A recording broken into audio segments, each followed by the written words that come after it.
Welcome to this NHK TV session. I'm Hiroko Kuniya. Let me first start out by introducing our great panelists. On my right is Christopher Pissarides. He's the Regius Professor of Economics at the London School of Economics and Political Science. He's an expert on economics of labor markets and is the recipient of 2010 Nobel Prize in Economics. Next to him is Dilip George. He's the co-founder and chief technology officer of Vicarious. It's a Silicon Valley startup, and he's an expert on the research of neuroscience and artificial intelligence, and he's building human-level artificial intelligence. And next to him is Yoshiaki Fujimori, president and CEO of Lixil Group in Japan. Lixil is a multinational group that provides housing equipment, such as kitchens and bathrooms and toilets. And next to him is professor at MIT Sloan School of Management and director of MIT Initiative on Digital Economy. He's the co-author of The Second Machine Age. And lastly, but not least, Torus Lund Paulsen, did I pronounce your name correctly? Is the Minister for Business and Growth of Denmark. Denmark has incorporated what is called flex security to secure steady economic growth and employment at the same time. And this session is titled A World Without Work. Now, where are we headed? An Oxford University study on the susceptibility of computerization of US jobs concludes that 47% of US jobs are in high-risk category, meaning these occupations could potentially be replaced by machines in the future. There is still much debate on the likely size of the impact brought on by the technological advancement on work, but awareness is growing more and more that despite increased productivity and growing global income and quality of life, many jobs could and have disappeared due to creative new services. Before I begin the discussion, I'd like to introduce to you two perspectives.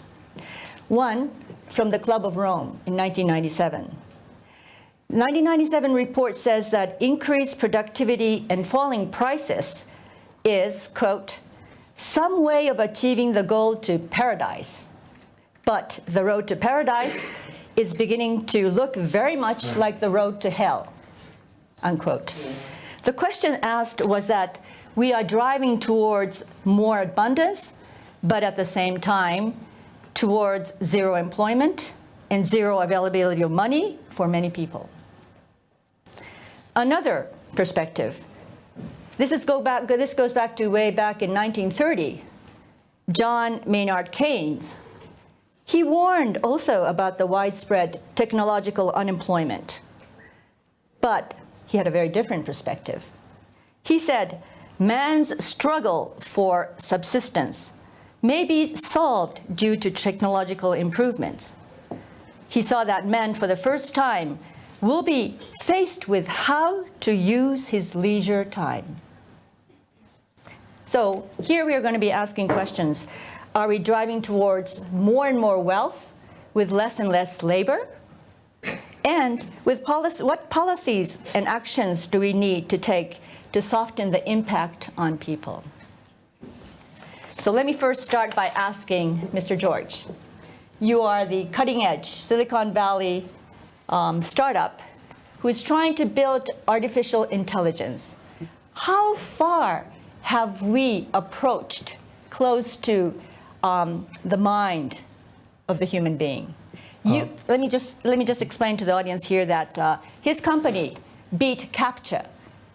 CAPTCHA is it was thought that only people could recognize the distorted figures and the distorted numbers in computers, but artificial intelligence was able to beat that. Yes. What does that tell us about the latest? So there are two perspectives. One is artificial intelligence is already very successful and is being applied in a wide variety of areas. And these artificial intelligences are what we call narrow AI. They can excel humans in particular areas, but those AI systems cannot be general purpose, cannot be flexible like human beings. So in the narrow AI area, we are making great progress, and we have already made great progress. And even narrow AI systems can replace workers in those specified areas. We are working on what we call general AI, building machines that work in a very flexible way like humans do, and have the same common sense understanding of the world as humans do, and can reason about situations and adapt to situations. And the basic premise is that the brain can be understood. What we have in our head is nothing but a machine, and it can be understood, and machines can be made to work on the same principles as the human brain. And we are still far away from getting all the way to the human level intelligence. It is hard to predict how long it will take, because it is probably half a dozen breakthroughs away to get there, and breakthroughs are unpredictable. But there is a lot of investment going into it. A lot of smart people are working on it. So it is not a question of whether it will happen. It is only a question of when it will happen. Machines can now do the physical work. Yes. And you're saying that you're developing something that can mimic the brain. And you said the key factor is prediction. Yes. Forward. Yeah. So one of the things that we did when we beat CAPTCHA was, there are pattern recognition systems which can look at an image and say whether it's an A or B. But we were one of the first to even come back and predict the occluded portions of a character. So this is based on what you know about characters, what you know about letters, predicting the missing portions of letters. And being able to make predictions can be considered as the hallmark of intelligence. If you have good models of the world, you are able to make predictions on what is going to happen next. And being able to mimic that in software is one of the key breakthroughs that is required for creating human-level artificial intelligence. Before I go to the other panels, I have one more question to you. Because the Silicon Valley entrepreneurs just recently conducted the Basic Income Create-a-thon. Yeah. Basic income is to provide money to people, regardless of whether or not they're employed or unemployed, so that they can have a decent living. Yeah. What was in the minds of the entrepreneurs that you thought that we needed to start thinking about basic income for everyone? So we can go back to, so one of the famous quotes from Arthur Clarke is that the goal of future is full unemployment, so we can all play. This is a famous quote. And you can see that if you can build machines like the brain, if you can replicate all functions that humans can do, then all the production can be done by machines. And then there's a question of what do humans do? And we can play. But the basic rule of play that we teach children is everybody gets a chance, everybody gets a share. You take turns, and ensuring that everybody is part of this abundance that is produced by machines is an important social responsibility. And people in Silicon Valley are aware of it. They are also enabling the change, and they're also aware of the consequences of it. And I would say that is the impetus behind those conversations. So they're saying that massive numbers of employment could be lost. Yes. Let me go to Mr. Brynjolfsson. In your book, in your second machine age, you say that there will be few winners and many, many losers. What's happening to the labor market? So I wouldn't actually put it quite that way. Okay. Let me clarify. So it's true that that the technology is making the pie bigger and overall wealth is getting larger, but there's no economic law that says that everyone's going to benefit proportionally. It's possible for some people to come out way ahead and others behind. Through most of history, it was a rising tide that lifted most boats. But in the past about 20 years, we've seen what Andrew McAfee and I call the great decoupling. That is a continued growth in productivity. GDP is at an all-time high in most countries. We have more millionaires and billionaires than ever before, some of them probably in this room here.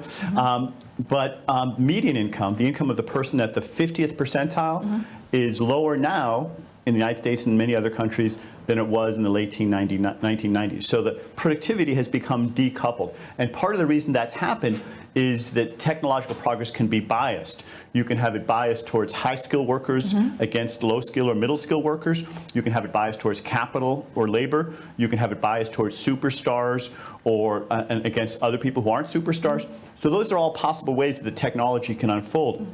But I want to stress that ultimately what happens is a function of the policies we put in place, how we organize our activity, the decisions that executives and individuals make. And there's no inevitability about this particular path. That is the path we've been on the past 20 years or so. And if we don't change, we'll probably continue on that path. But it's within our power to shift that. And it's quite possible that we can restore a system that creates prosperity for the many, not just the few. But you say the change is happening exponentially. The technological change is happening exponentially. Our institutions, our organizations are not changing nearly as fast, and that's part of why we're having these difficulties. And I think it's wonderful that Dilip and many others are inventing better and better ways for machines to have more capabilities, but it's the responsibility of economists and managers and the rest of society to find ways to keep up. You know, in the earlier industrial revolution, you mentioned how machines had automated muscle work with the steam engine and electricity. The rest of society adapted to that. We invented mass public education. We changed our social security system. We made a whole set of other changes, and that helped soften the blow. It was still very rough for many people, and not everybody benefited immediately. But ultimately, we adapted, and we made some changes. We now have to make equally important changes in our institutions and our organizations today. And one of the reasons I think it's good that we're having this conversation is that we don't want to hold back the technology. What we want to do is speed up our human capabilities, our skills, and our organizations to keep up with what the technology is making possible. Mr. Pisaridis, excuse me, you say that the global share, the global income is growing, but the share labor gets is getting smaller and smaller. Therefore, inequality is rapidly rising. And last year, I think you warned the people here and that the wealth of the richest 1% would own more wealth than 99% of the population. And Oxfam just announced this week that it happened, right? My view about it is very much the one that you just heard from Eric. The pie is growing bigger. There's no guarantee that everyone will benefit if we leave the market alone. In fact, if anything, we think that not everyone will benefit if we leave the market alone. So we need to develop a new system of institutions, new policies that will redistribute inevitably from those that the market will have rewarded in favor of those that the market will have left behind. Now, having a universal minimum income is one of those ways, and in fact, it's one that I'm very much in favor of, as long as we know how to apply it without taking away the incentive to work at the lower end of the market. I'm also not worried at all about job creation at the unskilled end of the market, because there are many labor-intensive services that we'll never be able to automate. You know, there is the caring, nursing sector, medical sector. I mean, I don't mean high-level doctors, I mean sort of nurses and those who look after. Given with the aging of societies as well, there will be a big job creation sector, however many successes there are in artificial intelligence or anything else. There is the leisure industry, which is labor incentive. You don't want to sit in restaurants and being served by robots. I think you never will. Or you don't want your food to be cooked by robots. At least I don't when I go to restaurants. There are many sectors that are like that. Where we're going to miss out is where we're already seeing it in the United States, and then it will spread to other countries, which is the middle class, which, as was said at an earlier session this morning, is the big consumption class of the economy. So how do we ensure that there is enough demand going out into the economy that will provide the incentive for people to create jobs for the majority of the labor force? And inevitably, we have to confront the idea that governments will take a more active role. I know, currently there's a presidential campaign going on in the United States. I know if one of the candidates gets up and says what I just said, you will lose the election. But then we have Scandinavian representation here. someone comes up in Scandinavian elections and says we're going to move away from that, and you never hear the word redistribution again, he's also going to lose the election. So we have to educate, in other words, our public that we need it. Redistribution is not a dirty word. I live in Britain. We pay more than 50% tax. Admittedly at high incomes, but even at the income of a mere professor at the London School of Economics, he has to pay more than 50%. But we're still happy living there because we see the money being spent well on the whole. You know, there's a good national health service. We take care of poverty. They're doing it even better in Denmark and the other Scandinavian countries. And it is a change of institutions that we need to see. But the problem is that all these changes are so happening very quickly, and men take a slower time trying to adjust to everything. And I would like to ask Mr. Fujimori, how you, as a corporate executive, feel about the job security, for the workers? You probably make rational judgment, looking at productivity, looking at personnel cost, looking at the new systems. What is happening with the job security? As the CEO of the company, that we always consider our jobs.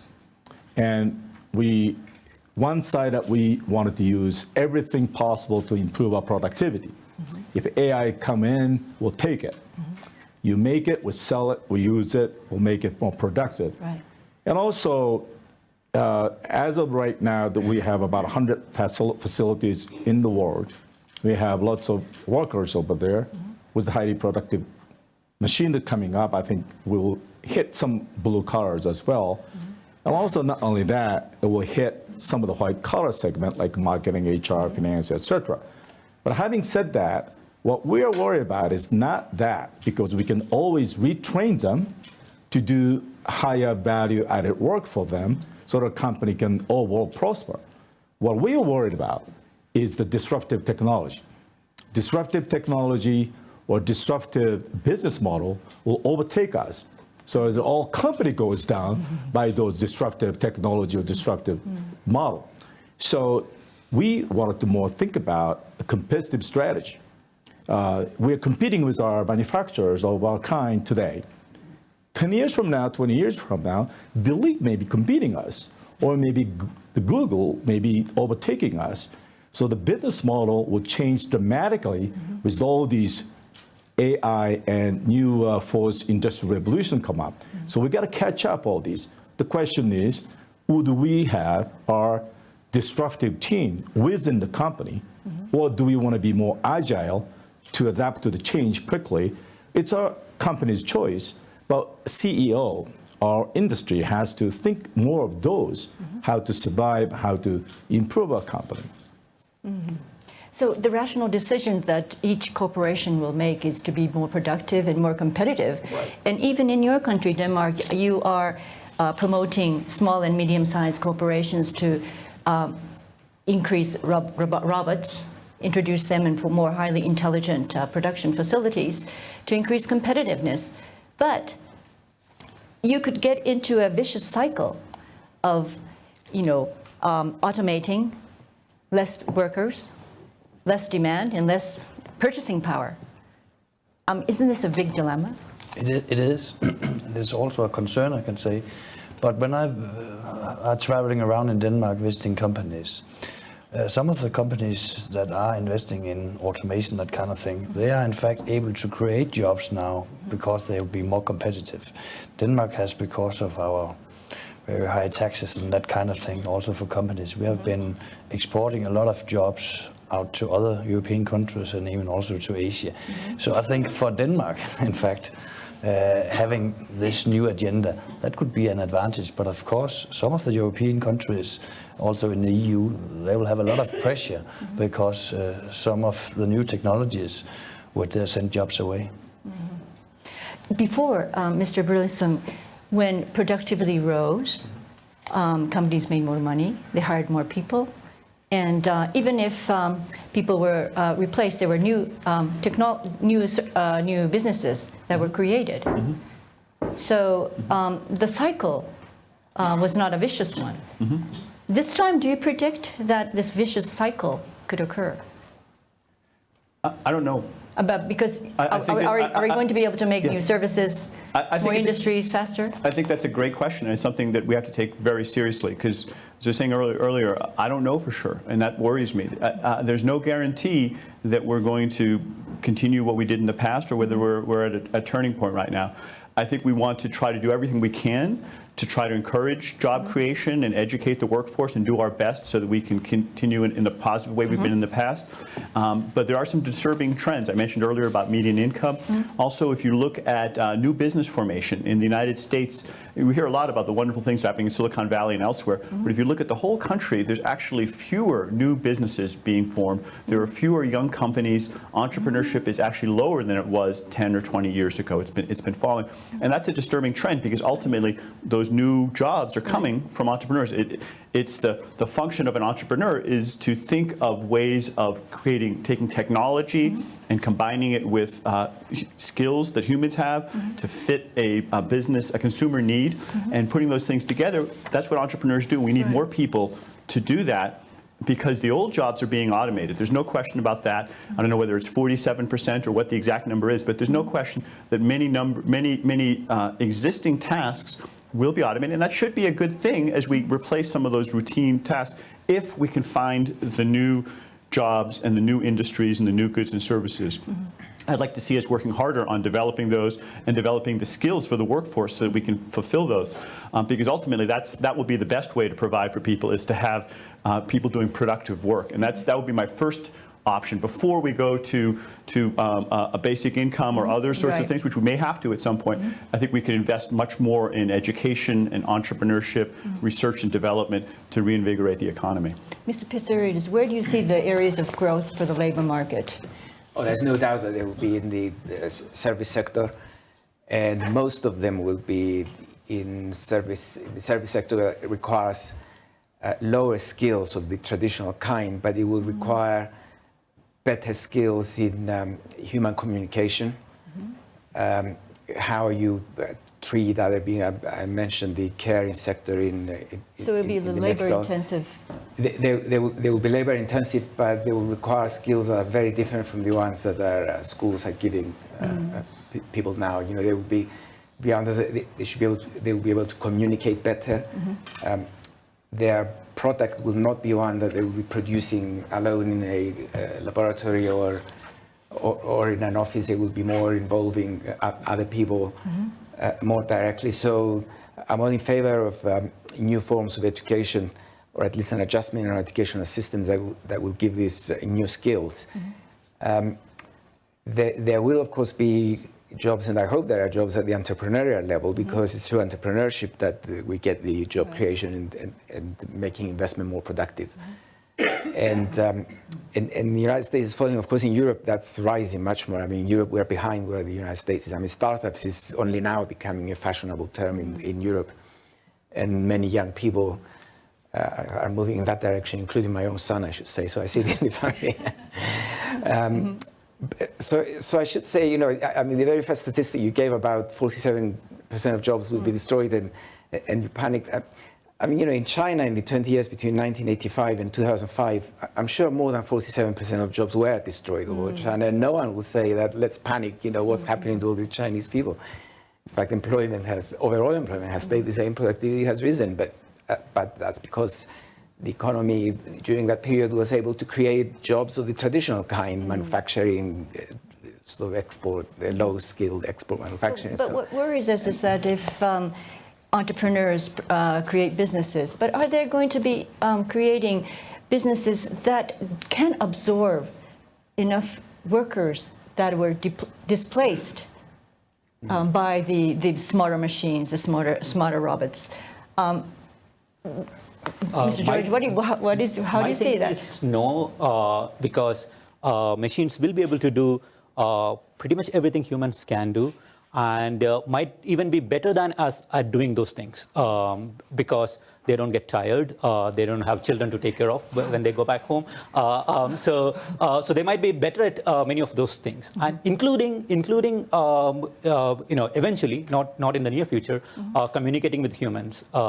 We might not prefer it. We might prefer communicating with a real human because we might consider the robot to be fake. So it is not whether the robot is able to do a good job of it. It is more like we prefer interacting with the human. So that can be a decision that we make as a society, our own preferences. But my take is that no, machines will eventually get better than humans at many of these things, and we will be able to produce a lot more with much less human effort. And that doesn't mean we won't have meaningful activities. So our definition of what is meaningful activity has changed over our history, right? TV career was never a career before, and we have new technologies, new careers, and probably what will change is our definition of what earns you an income, what earns you a living, but probably our meaning of life, or our self-worth can be detached from how much money we make from our work, as opposed to what we actually do for our own fulfillment. So you're saying we did detach our work and income? That could be a possibility, yeah. Really? That's a new paradigm. Yeah, in the sense that you don't have to work to get a basic income. So that's one of the ideas. And you work because you like work, not because it's a necessity to earn a living. That could be a paradigm shift. Yeah, I can see that kind of a future. I think it might be useful to distinguish the far future from the near future. I agree with Dilip that eventually machines will be able to do almost everything because of the amazing research. Ultimately, the brain is a machine, and so there's nothing. I don't think there's anything magical that would prevent technology from eventually replicating most, if not all, of those capabilities. But that's a long way off, and I don't know. Maybe it'll be a little bit sooner with the hard work of some of the folks that are working this. But I don't think that's the immediate challenge that we're facing right now. Right now, we're facing something closer to what we said at the beginning: that narrow AI and other technologies are very, very good, better than human. They're superhuman at arithmetic, doing the payroll. You wouldn't want a bunch of human. There used to be a job called computer in the census, a bunch of human computers, adding up the numbers for your paycheck every month. It's much better to have a machine do that. And there are many tasks like that the machines are continuing to get better at, especially in routine information processing work. And that middle category that Professor Pitsiridis has mentioned is being very much affected by automation today. So the immediate challenge isn't that all jobs are going to be eliminated. It's that certain categories of skills and jobs are becoming automated, and therefore the people who make a living on those, they're having a harder time. Their wages and their employment prospects are being pushed down. At the same time, other types of skills are becoming much, much more valuable, and you're getting superstar incomes at that part. So we're seeing this divergence and growing inequality in part because of technology. There are other forces at work, let me just be very clear. And that's the immediate challenge that we face right now. And so that's why I'm optimistic that we can do things in terms of retraining, reskilling people, and doing things in terms of inventing new jobs still today. Someday I think we'll reach that world, the Star Trek economy, where everything is done by the replicator and so forth. But I don't think that's what we're facing right now. And I wouldn't want us to take our eye off the ball about the things that we need to do in 2015 and 2020 to transform the economy. Can you give us concrete examples of what most of the jobs that could be displaced are more or less in the middle class arena, right? Well, many of them, yeah. I mean, it's more complicated, and I wouldn't want to put it all in one single dimension. In our work, we've looked at a database called ONET, and we've come up with 7 distinct dimensions that are important. But for the sake of brevity, I think that many of them are in that category. As Professor Pitsiridis said, that there are many tasks that involve nurturing, caring, persuasion, interpersonal skills that are very difficult for machines to do quite yet. And there's a big demand for those kinds of jobs. Coaching, I wouldn't want to be at I don't think my son would want to be at a football game and have the halftime speech to encourage them given by a robot. It just wouldn't be the same. And the leader of a company has to be able to inspire her workers and be able to get people to buy into that. And also there's a lot of creative tasks in creating art, writing books and novels, scientific breakthroughs, there's a lot of creativity there. Entrepreneurship is a creative task. Those also, machines are very, very bad at this more complex, unstructured problem solving. So I think there's lots and lots of things that machines cannot do, some that machines can do, and we need to reinvent our education. Our education, let's think about it, is mostly focused on teaching people to sit in rows, follow instructions, memorize facts. You know, that's what machines are good at. That's stupid for us to have humans do the same things that machines are good at. We should be teaching them those interpersonal skills, the creativity, the things that machines are not good at. I believe they are teachable, but it requires a complete reinvention of our education.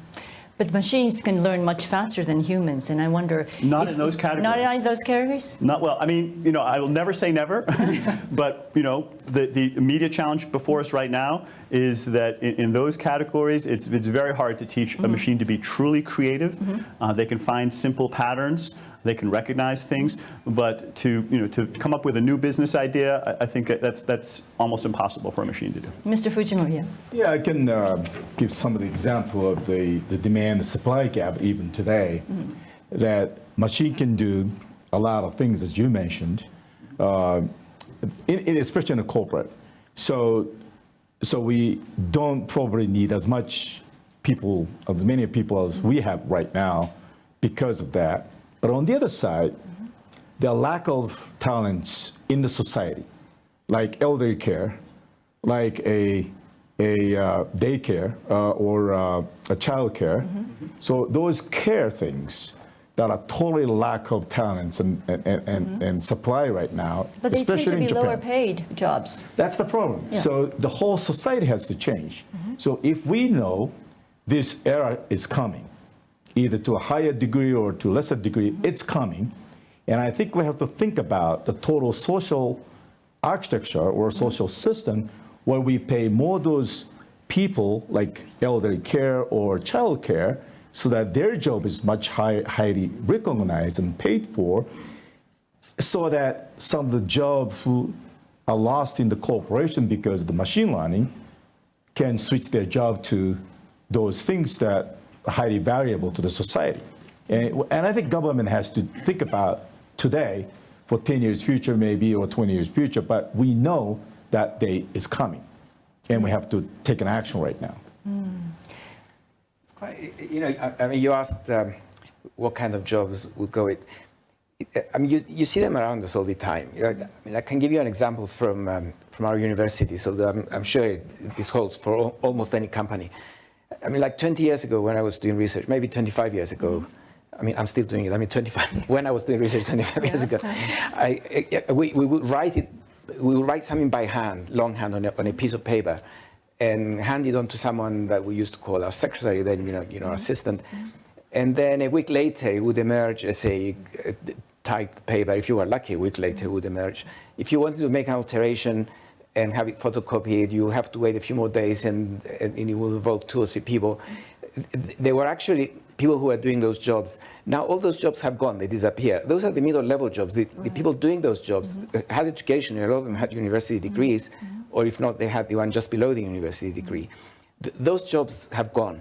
But at the same time, in universities, we had cleaners say that they were coming at 6 o'clock in the morning before we arrived to clean our offices. Those are still there. That hasn't been mechanized, whereas computers have displaced the middle-level jobs that universities used to have. They haven't displaced the professors, and they haven't displaced the office cleaners and office managers. You know, that's the kind of change that we're seeing at on a bigger scale. You wanted to say something? Yeah, because I'm agreeing with Fujimori saying that governments and also politicians should look maybe 5 or 10 years ahead. I think that's a crucial question right now, because governments like myself who like to get re-elected, and that's the kind of being a government. And some of these investments, you'll maybe only see the success in a 5 or 10 years period of time.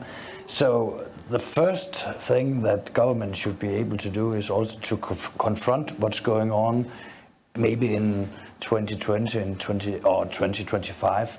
And that's on a European level, that's the European Union, but it's also on some of the European member states. And when I try to raise a debate about these issues in Denmark, lots of companies are saying, why not focus on tax, or why not focus on that? And I think governments and also companies should be able to discuss this with each other. For this side, elderly care workers, a lower level of the workers.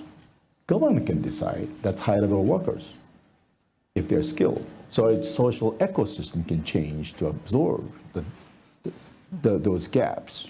So that's the role of government is very huge. To sort of ease the gap that people have to face in adjusting in the kinds of jobs that are available, I think Denmark is adopted this system called flex security.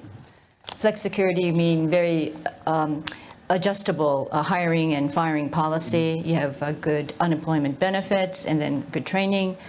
I mean, how effective has that been for people to change jobs and be able to adjust to the situations in the short run, I guess? Well, that's been a great success for many years, and different governments have also been able to talk to companies and also labor organizations about that it is necessary for Denmark to have this competitiveness, because we are paying quite much money in taxation for this welfare system, also like my British colleague just said.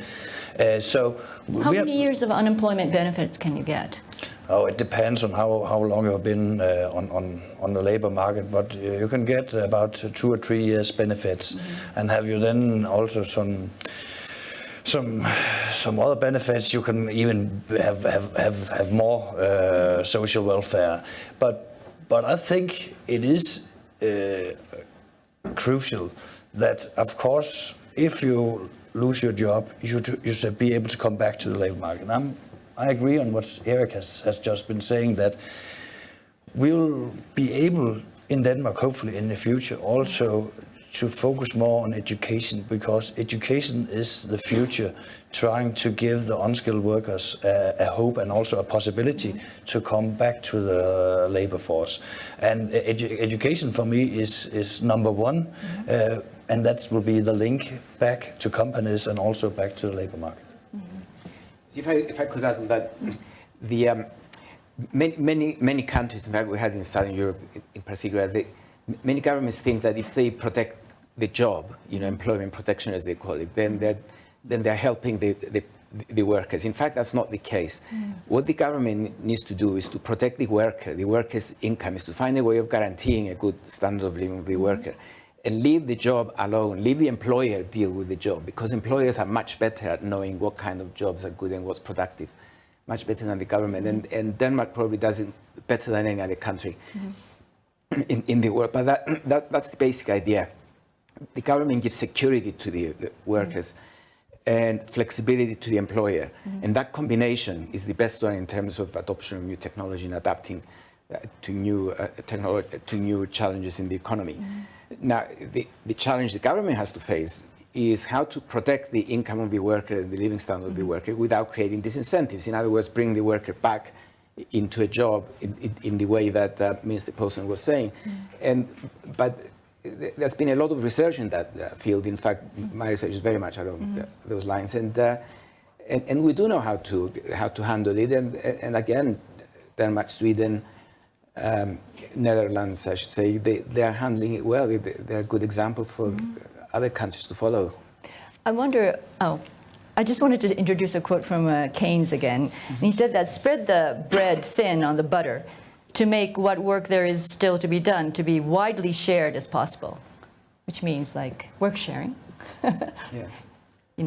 People share jobs, or there's ideas like negative income income tax.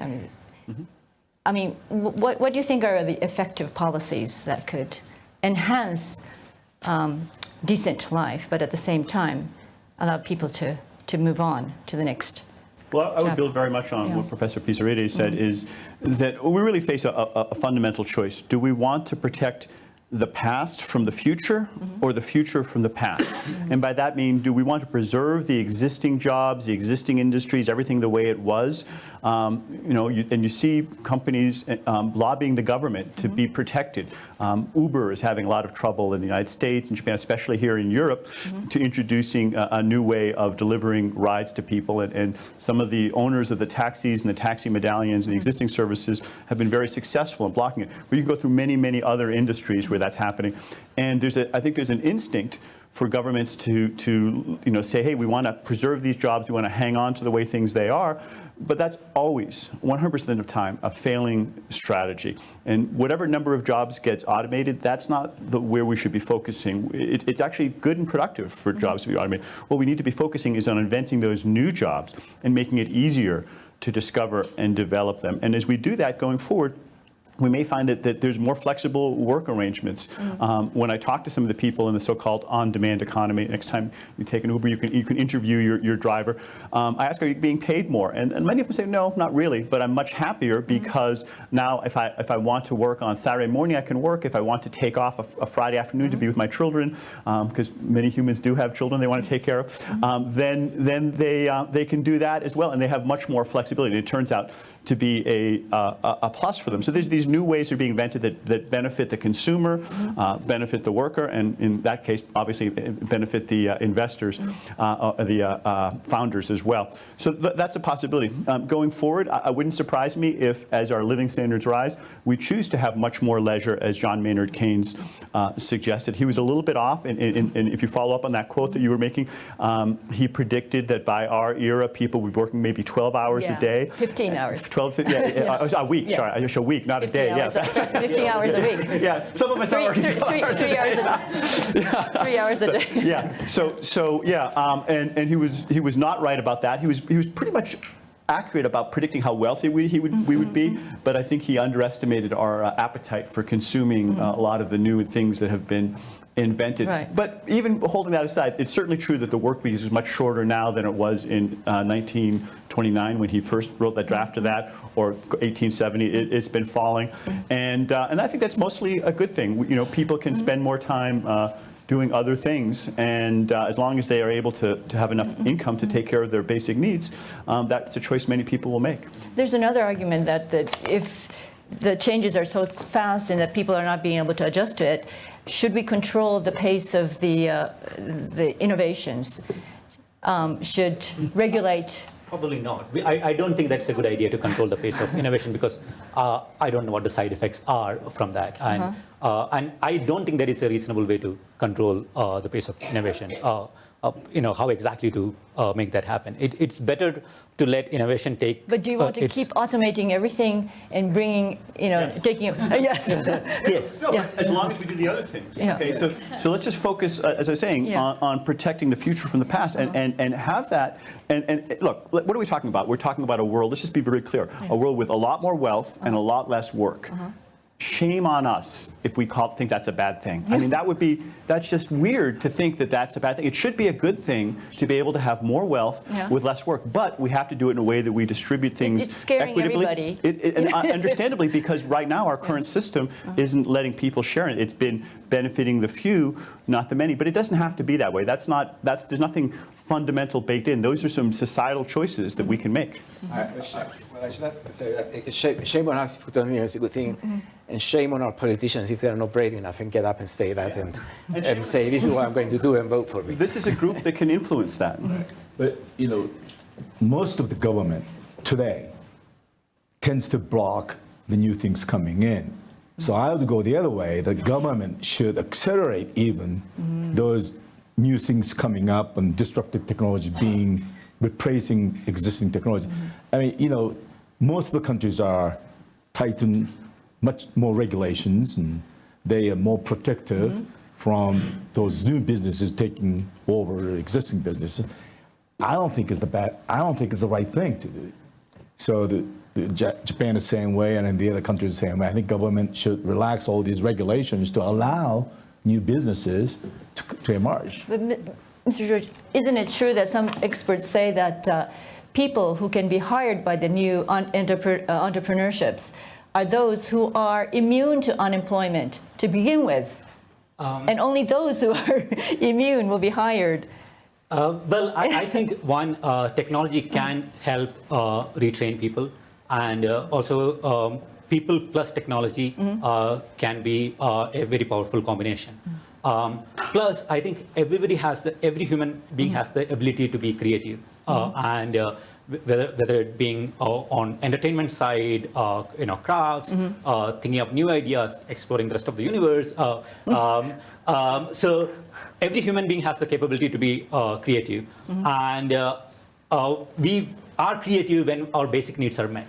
For example, I wouldn't be an entrepreneur if I was worried that if I fail, I will starve and die. If that was the outcome I am facing, I wouldn't dare to be an entrepreneur. I wouldn't take risks. And I think that's a future that we can give to everybody. That people's basic needs are met, and I think they all have the capability to be creative. In Denmark, I think, is leading the way on a lot of this. I mean, what you were describing with flex security is a great example of how you can have jobs, people moving from job to job, but still have that safety net. I'd love to hear more about that. Yeah, but maybe I'd like to return to Uber, because I think that's a great example. Because in Denmark we have quite much regulation, I must say, and I'm not in favor of that. But the reason why we have made so many laws and also have so high taxes is the welfare system. But talking about Uber, and I'm in favor of Uber. I think this would be a huge company also in Denmark in the future. But when I'm talking to taxi companies, and then they ask me, how can you make sure that Uber also would pay tax? Because they are not a part of the system, because it's ordinary people driving around. Nobody would control if they're paying taxes. So there'll be a huge discussion in Denmark how to secure that the new ways of living, that they will also be a part of the welfare it's system. interesting you mentioned, I had a conversation with some of them, and they were talking, in some countries, in Denmark is not so much one of these, but some countries it's mostly a cash economy, and people pay their taxi drivers with cash. And do they pay taxes? No, they don't.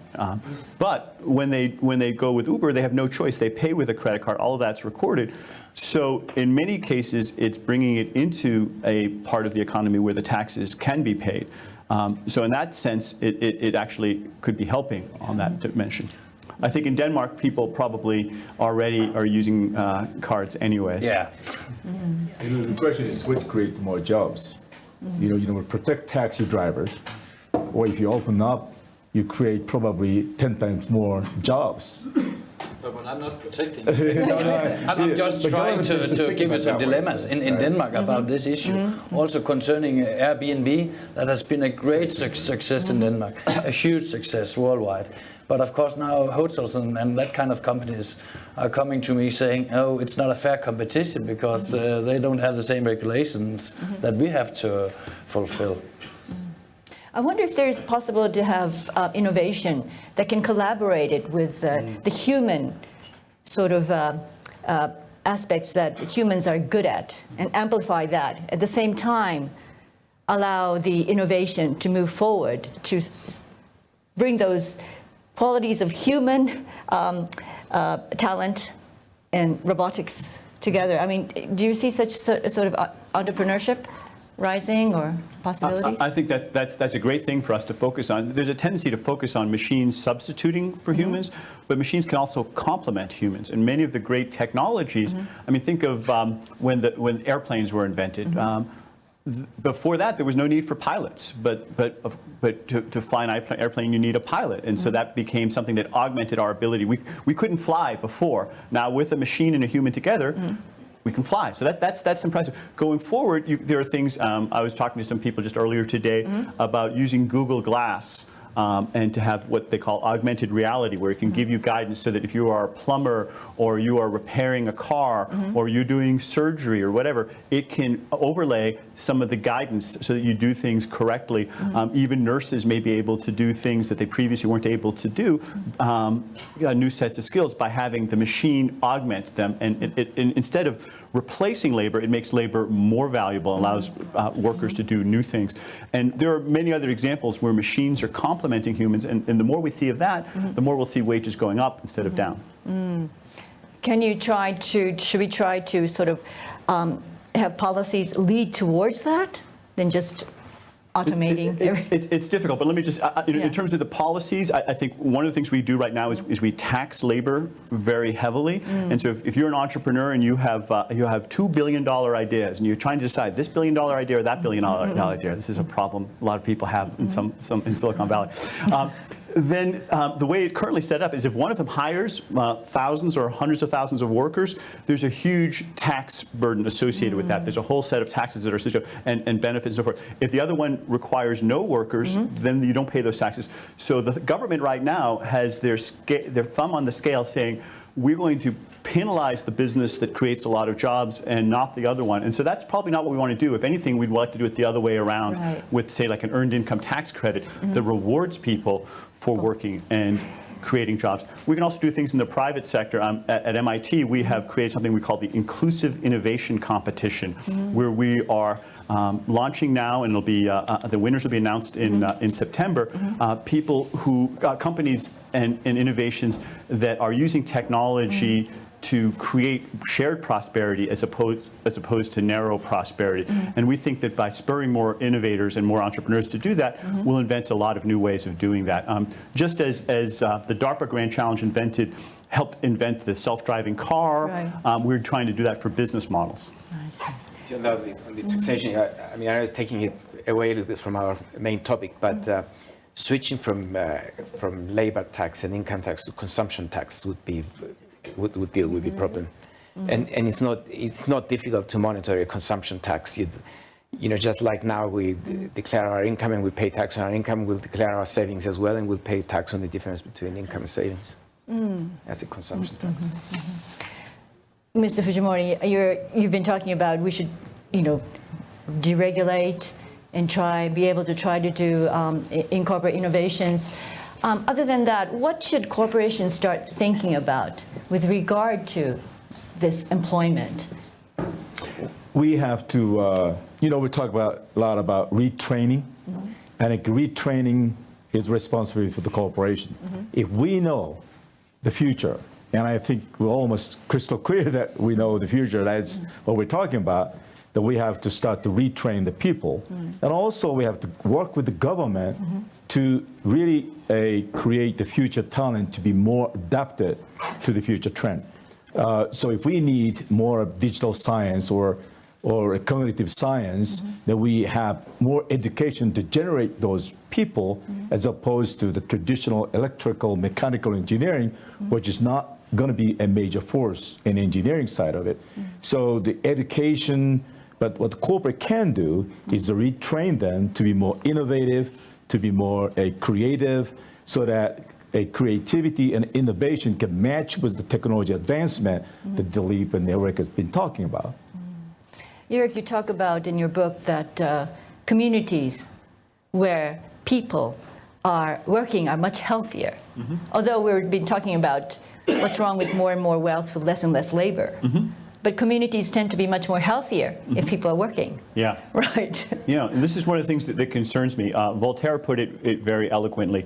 He said, work solves three great ills, boredom, vice, and need. Now, we've been mostly focusing on the third one, the need, that work will provide income. But it's also a way of giving people a sense of meaning and keeping them out of trouble. And the data show, I was very influenced by Bob Putnam, a sociologist at Harvard, who described that when communities lose work, you see drug use go up, alcoholism, teen pregnancy. There's just a whole set of negative social indicators as people lose faith. And perhaps the most disturbing one I just came out a couple of months ago. Ann Case and Angus Deaton did a study looking at what was happening to the mortality rates of lower and middle skilled white Americans, especially males. And while mortality had been improving for everybody for most of the century, about 15 years ago, it started getting much worse for that particular group. And it's not just general mortality, it's specifically suicide, alcoholism, drug use, liver failure, things that indicate that maybe these people are feeling very depressed, perhaps in part because their job prospects are getting worse. I have a comment on that. That's a study of the society as it exists now, where the majority of people are employed and the minority are unemployed and they feel left out and they will feel depressed because socialization is part of employment. We also go to office to meet people and have social life. And the social life is tied very closely to employment right now. There are cases where, some Greek islands I read about where people work much less and they spend more time on social life. And if majority of people are doing that, maybe the adverse effects of not having to work will go away. I think it is connected to the social interactions. The more social interactions we have, healthier we are. And probably currently the unemployed are left out of the social interactions. I can add more on the diversity side of it. Especially in Japan and in some of the countries, there was still not accelerating this diverse culture. But if the productivity goes much higher, and let's say anybody can do the same work in like a 60% of what they spend today, they can more focus on childcare.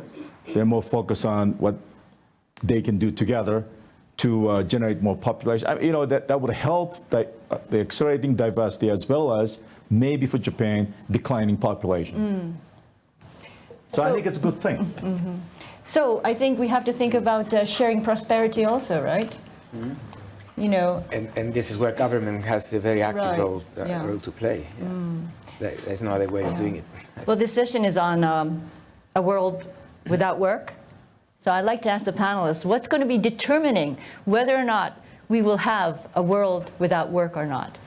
Anybody want to go at this? What's going to be the determining factor? Well, let me tell you what it's not going to be. What? It's not technology. It's our choices of how we use the technology. Technology is and always has been a tool.